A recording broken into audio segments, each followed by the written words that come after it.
Bahtera Nabi Nuh menjulang dengan gagah, hingga membuat semua orang terpukau. Diriwayatkan, kapal kayu Nabi Nuh tersebut merupakan kapal terindah. Tidak ada kapal yang lebih indah sebelum ataupun setelahnya. Bagaimana nggak indah?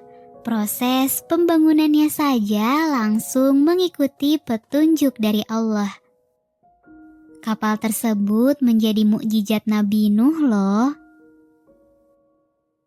Bahkan, keindahan kapal tersebut mematahkan anggapan yang menyebutkan Nabi Nuh dan kaumnya gila dan bodoh. Kekaguman orang-orang tentu saja membuat Nabi Nuh dan pengikutnya gembira. Namun, kegembiraan tersebut tak bertahan lama. Cobaan yang menguras rasa sabar tiba-tiba berdatangan.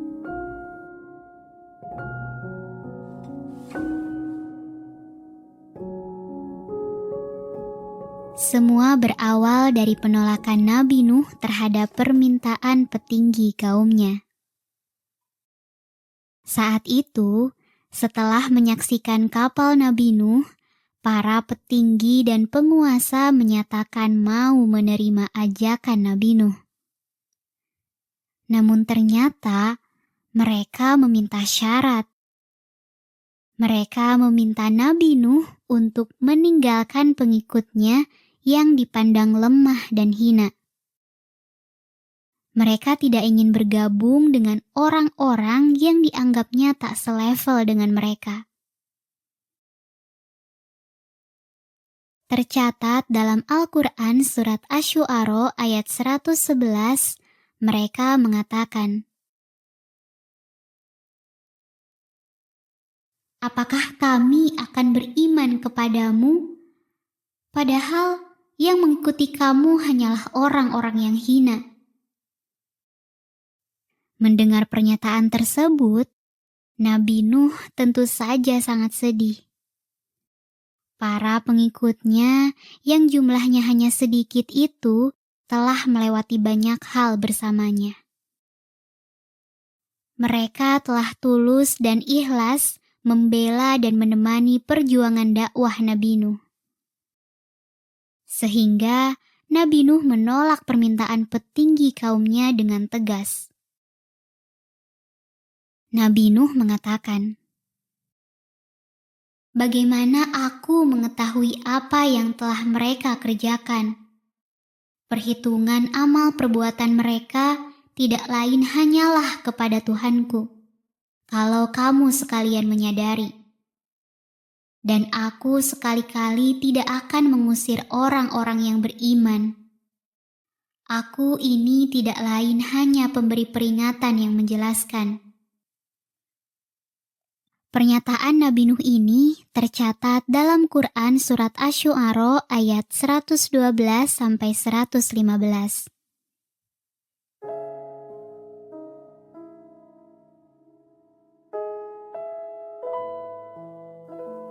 Mendengar penolakan Nabi Nuh yang tegas tersebut, para petinggi kaumnya merasa tersinggung. Mereka tidak terima. Mereka marah. Hingga muncul niatan jahat untuk mengotori kapal Nabi Nuh yang sebelumnya telah dipuji-puji. Mereka mengeluarkan peraturan yang menyakiti Nabi Nuh dan kaumnya. Mereka menetapkan bahwa seluruh penduduk negeri harus membuang hajat di dalam kapal Nabi Nuh minimal sekali. Maka berbondong-bondonglah orang-orang mendatangi kapal Nabi Nuh. Mereka harus menuruti perintah para petinggi agar tak menerima hukuman.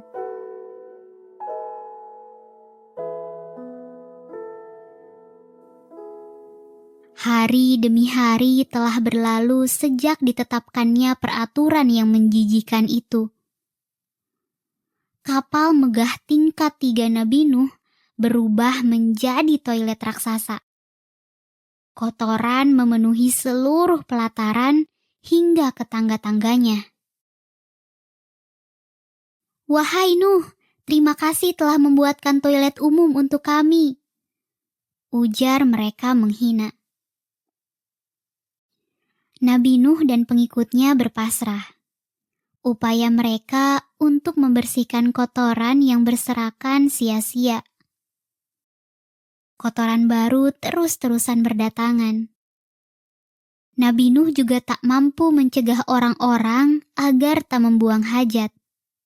Maka pertolongan Allah menjadi satu-satunya harapan. Diriwayatkan saat itu, semua penduduk telah melaksanakan perintah untuk membuang hajat. Hanya ada satu kakek tua pincang dan berpenyakit kulit yang belum melaksanakan perintah pimpinan. Maka dengan tertatih, si kakek memasuki kapal dan membuang hajatnya. Qadarullahnya, si kakek tiba-tiba terpeleset dan jatuh ke kubangan kotoran. Ajaibnya, setelah itu si kakek menjadi sehat dan semua penyakit kulitnya sembuh. Padahal penyakit si kakek tergolong parah dan sudah bertahun-tahun tak sembuh.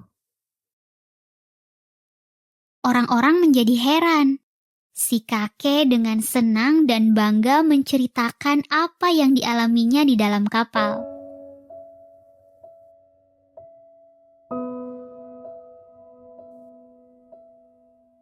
"Kotoran di dalam bahtera Nuh bisa menyembuhkan berbagai macam penyakit," ujar mereka. Sontak saja, berita tersebut menyebar ke seluruh negeri. Orang-orang berbondong-bondong mengambil kotoran untuk dijadikan sebagai obat. Ketika kotoran telah diambil habis, mereka bahkan sampai mengambil air dan menyiram kotoran kering agar bisa tetap diambil manfaatnya.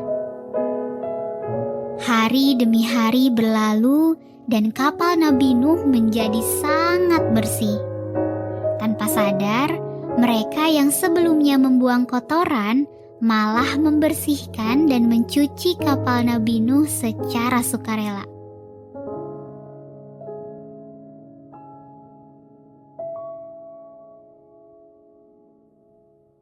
Teman-teman, banyak pelajaran yang bisa kita ambil dari sepenggal kisah ini loh. Pertama, ternyata nilai kita di hadapan Allah itu nggak dilihat dari harta ataupun jabatan kita, tetapi dilihat dari ketaatan dan keberserahdirian kita terhadap perintah Allah. Dalam Al-Quran Surat Al-Hujurat ayat 13, Allah secara tegas menyatakan, "Sesungguhnya orang yang paling mulia di antara kamu di sisi Allah ialah orang yang paling bertakwa di antara kamu." Walaupun jabatan kamu adalah raja dan kamu adalah orang terkaya di dunia, kalau nggak taat dan malah sombong, ya wassalam,